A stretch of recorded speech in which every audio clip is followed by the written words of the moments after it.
नमस्कार दर्शक बंधु आ गोटे वीडियो आप स्वागत करुच्ची। कल्याणसिंहपुर ब्लॉक पलमा पंचायत अंतर्गत बंदकंजा ग्रामर अधिवासी अंचल अंगनवाड़ी केन्द्र में आज राति 9 घंटिका समय मध्य जंगल हाथी पशि जा देखा मिली, जहाँकि आपण मैंने वीडियो माध्यम देखिपरि दृश्य बंदकंजा ग्राम प्रथम थर जनसाधारण को एक भयभीत कर जमापड़ी। अंगनवाड़ी केन्द्र में पशि हाथी चाउल बस्ता को खाइबार चेष्टा वीडियो माध्यम देखिपार, जहाँकि से माने आक्रमण करिकी राति खाई जंगल को चली जाइछन्ति, जहाँकि आपण माने एपरि दृश्य देखि जानि पारुथिबे।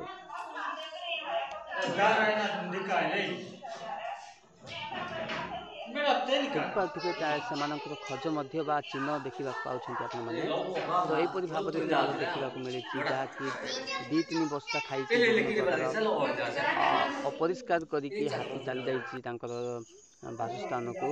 यहपरी अंगनवाड़ी केन्द्र देखा मिली आमर बंदकंजा ग्राम में। देखु यहाँ देखिपारे यही बात देकी देखिपारे चाउल जाक ये।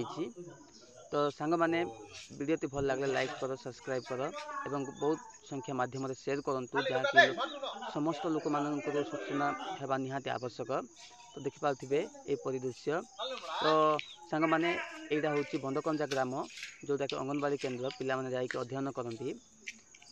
तो देखिपारे यहपरी अवस्था करके जामर हाथी भाई मैंने आ कौन कह तालाटा भांगिक जाइछन्ति, ठेलिक जाइछन्ति मैंने।